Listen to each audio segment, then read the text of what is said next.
Well, thank you for joining us. I'm Clara Benitez Cortez. Here's what we are covering tonight from your neighborhood. Corpus Christi could face a level 1 water emergency by September. Drew Bishop is at City Hall with the latest. And are private well owners in Orange Grove being left without protection? Some say they're seeing changes in their water and want answers. Plus, e-bikes are becoming a growing concern on Corpus Christi streets, and now city leaders are moving towards a crackdown. Why parents could soon face fines. KRIS 6 News starts right now.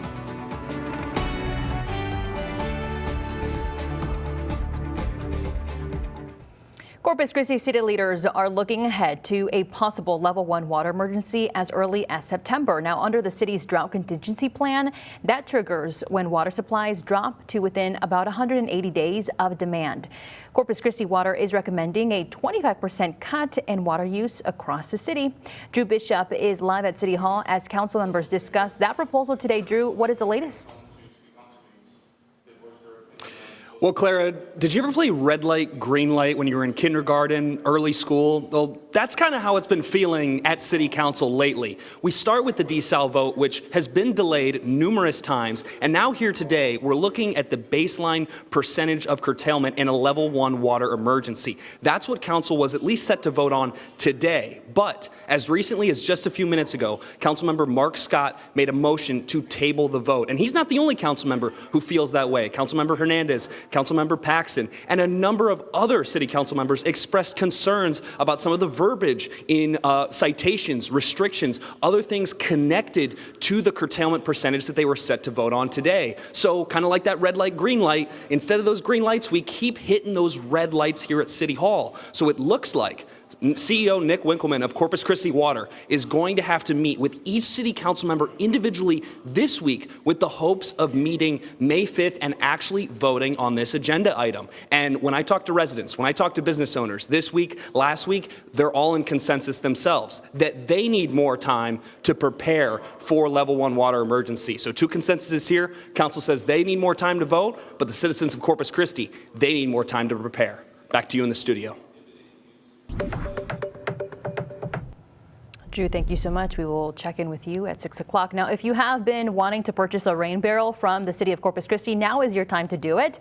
I called and confirmed 500 rain barrels are now in stock and 500 more are on the way.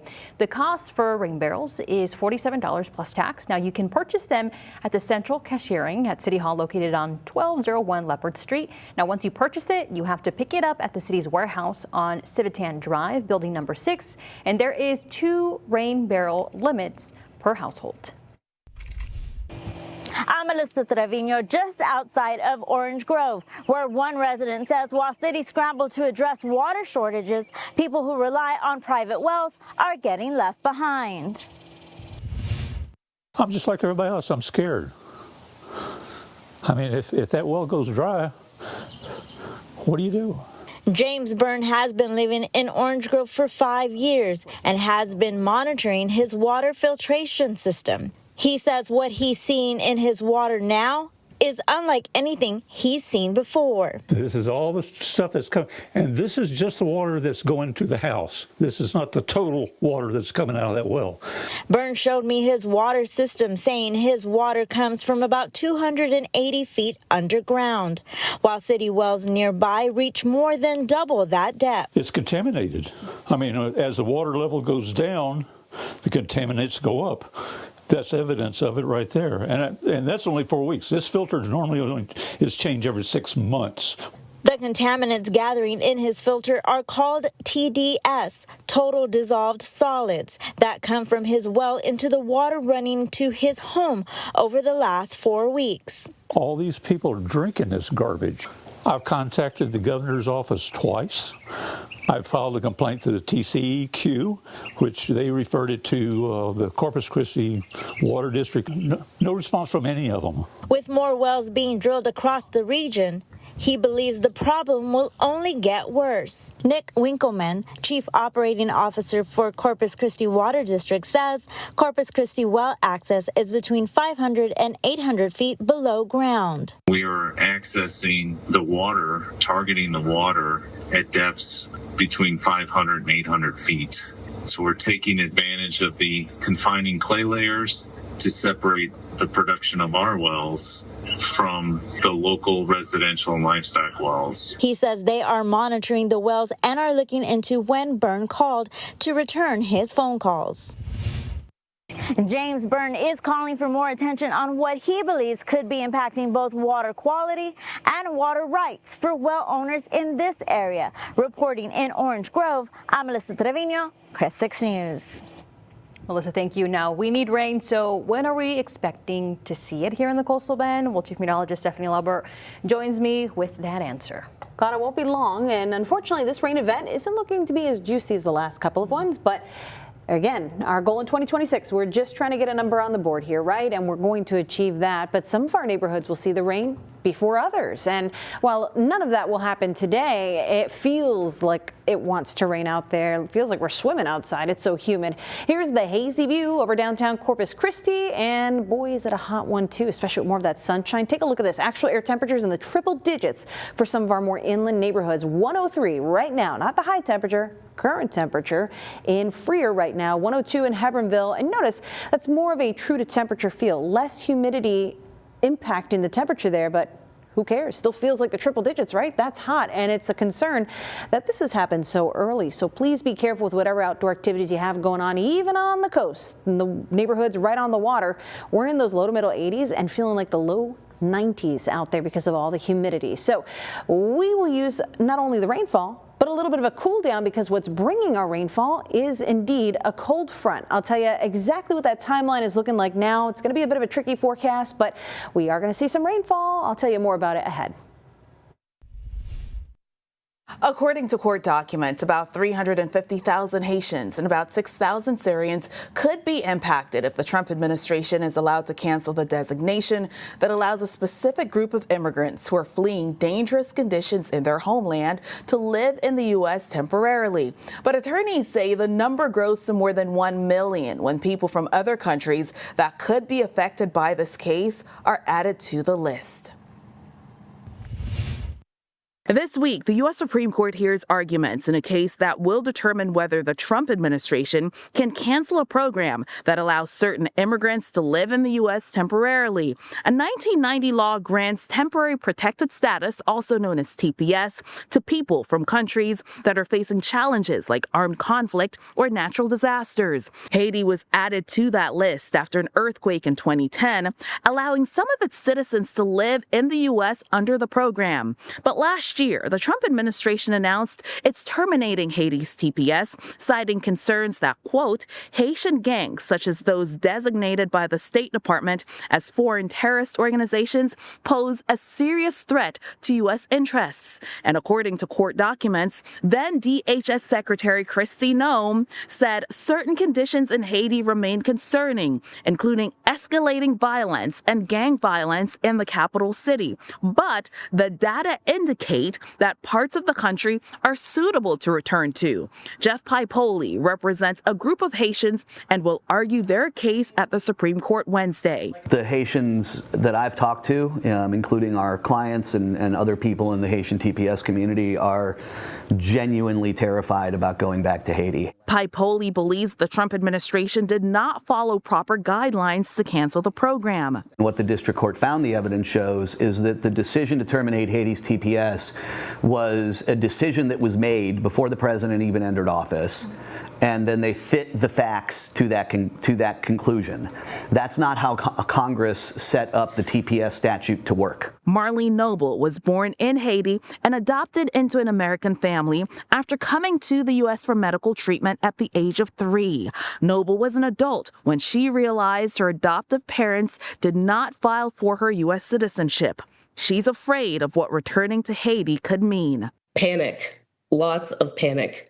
I no longer speak the language. I don't know any biological family. And just hearing of the violence that is still occurring in that country, it felt like a death sentence. Avajoy Burnett, Scripps News Group, Washington. And U.S. gas prices just hit their highest level since August 2022. AAA says the national average reached $4.18 a gallon on Tuesday.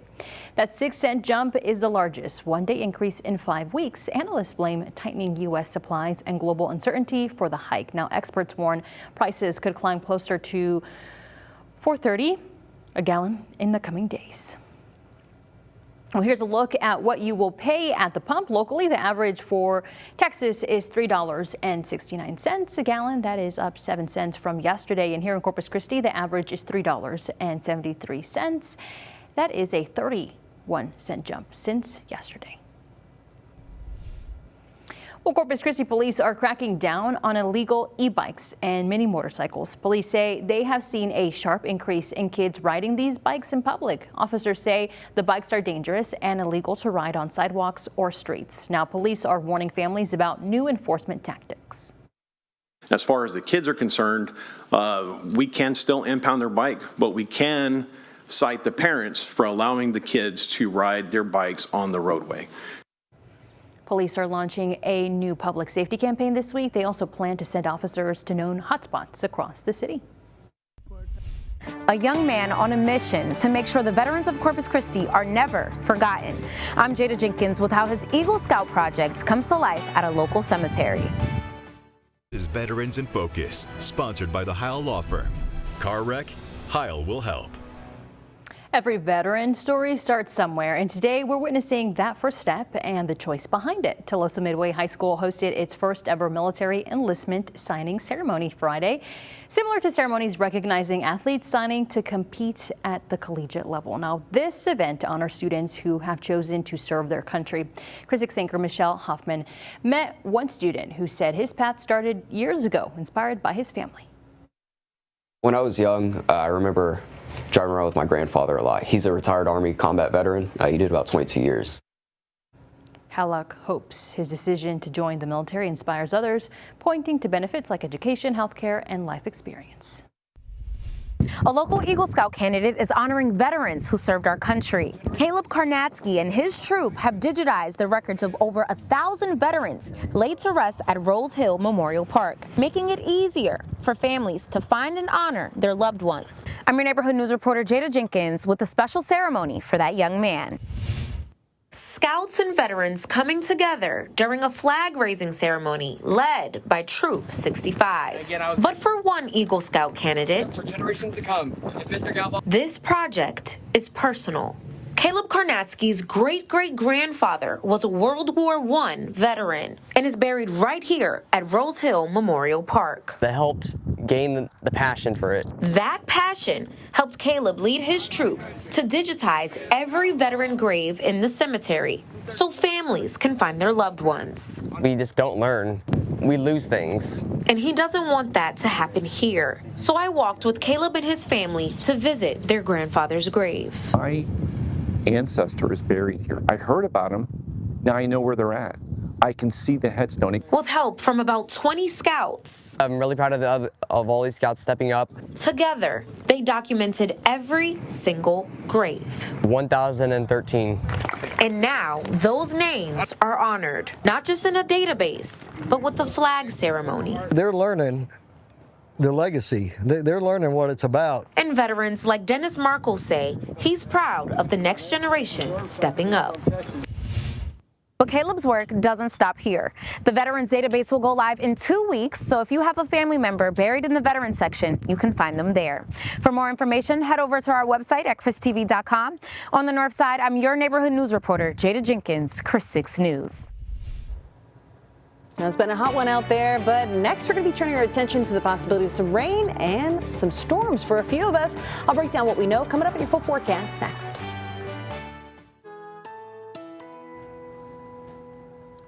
Here we go, another hot one. We started off warm with a low temperature of 77 degrees here in Corpus Christi, topping out with a high temperature of 91. But that doesn't tell the whole story. And usually I'm not giving this whole spiel until about June timeframe, July. Well, we're here. A little taste of summer across the coastal bend. Yeah, we felt more like the triple digits here this afternoon for a large swath of the coastal bend. And I say did because Many of us still are, but a few of us have cooled off a bit. Take a look at that current temperature map where we're still in the triple digits for the inland neighborhoods, those being Freer, Hebbronville. Look at Cotulla. Feeling even hotter with a little touch of humidity out there. Feels like 106. But even along the coast, we may have an actual temperature that is cooler in the low to middle 80s, but it still feels quite warm in those low 90s. And here in Corpus Christi, 88 feels like 98 right now on account of that humidity. So the trend won't really change a whole lot when it comes to the humidity. We're still going to have a lot of moisture sitting there around us. That's good. We're going to turn it into rainfall here soon, and then we'll see a significant drop just in time for the weekend. So you can make some outdoor plans. I think we're going to have some very comfortable conditions heading into the weekend, but a lot going on between now and then. So once again, we're going to be talking about the heat tomorrow. Very hot outside. The humidity is a huge part of that factor because, sure, hot temperatures, that can be a challenge, but the humidity actually makes it difficult for your body to regulate temperature because when it's very humid out, sounds gross, your body cannot cool off through perspiration or sweat as efficiently, and that's why it becomes a concern. But tomorrow, at least, we're going to see an improvement. Many of our coastal neighborhoods will drop into that 1 out of 4 minor heat risks shown there in yellow, and many other neighborhoods going to be in just a 2 out of 4 moderate heat risk. We're seeing a lot less red on this map, and heading into Thursday, even less of a concern, but still, it's on our mind. We're thinking about it. But what's replacing heat as a focus in the forecast is going to be some rainfall. And on Wednesday, some neighborhoods could see some strong storms, while the rest of us see absolutely nothing. The reason why there's a late spring cold front headed to the coastal bend. It's causing some trouble up in North Texas tonight. The DFW Metroplex is going to have a busy evening watching the radar, and storms already firing off there. But this cold front is going to need some help from upstairs to push all the way down through South Texas as we head into the next 24 to 48 hours. And so it's actually going to hang out around the coastal bend for about 12 hours at a time. That gives us a window for rainfall. But first, as it nears the coastal bend and we're hot tomorrow, that could trigger a few storms for the extreme inland parts of the coastal bend. Check it out. Heading through the rest of tonight, some storms off in the distance. Not a big deal for us. Temperatures will be warm. We're starting the day out. Notice temperatures don't really change much. We're starting the day out again, near 80 degrees. We're going to hang out there for most of the morning before warming up to around 90 degrees for the inland neighborhoods. Lots more sunshine tomorrow, though under that filtered sunshine of hazy skies. Look at these storms starting to approach the coastal bend, though, by about 7 o'clock tomorrow night. This is where the uncertainty kind of comes in. We're not sure those storms are going to be close enough, but if they are likely going to pack a punch. So if you're in B County, Live Oak County, Duval County, McMullen County, that's you. You need to pay attention because 9 o'clock could look like this for you tomorrow night. This would not be expected to impact Corpus Christi, Portland, and other areas, maybe just a few sprinkles at best. And then we're going to be watching for the opportunity for another round of storms heading into Thursday and just otherwise showers across the rest of the coastal bend. So it gets a little complicated because all of this hinges on what that cold front wants to do. So we're going to keep an eye on it. But over the next 7 days, one thing I could tell you is we'll appreciate the cool down this weekend. Temps only going to top out around 77 on Saturday. And hurricane season is approaching and local power crews are getting ready. AEP Texas held a hurricane drill today in Robstown. The event took place at the Richard M. Borcher Regional Fairgrounds. State and local emergency officials watched demonstrations of the technology used during recovery efforts. That includes drones, which help crews get a bird's eye view of the destruction. What these drones allow us to do is to go in and see what has happened, what has occurred, and then gives us time to assess the damage so that our crews can go in afterwards prepared to restore the area. AEP Texas says it will continue to work with local leaders to prepare for severe weather. Scammers are using social media to steal billions of dollars. Coming up after the break, we will tell you which apps are the most dangerous. You're watching Chris 6, part of the Scripps News Group. Social media is the top tool scammers use to steal your money. The Federal Trade Commission says 30% of scams started on social platforms last year. Thieves stole more than $2 billion from victims. Facebook was the most common site for scammers. WhatsApp and Instagram were next on the list. Now, people lost the most money on fake investment opportunities, but fake shopping ads were the most common tricks. Well, Little Caesars is delivering pizzas by air for the first time ever. The chain teamed up with drone company Flytrex for the ultra-fast service. The drones can carry up to 8 pounds of food. Deliveries take less than 5 minutes from takeoff to drop off. Right now, the service is only available in Willie, Texas. Very interesting to see these drones now. What they can do. What they can do, and you don't need to find a delivery person anymore. No, but you better keep your order light. 8 pounds. It's not for that Friday night party pack. Or that Sunday, you know, little tailgate that you have before you watch the football game. Got to keep it light. Well, speaking of keeping things light, the haze out there is anything but.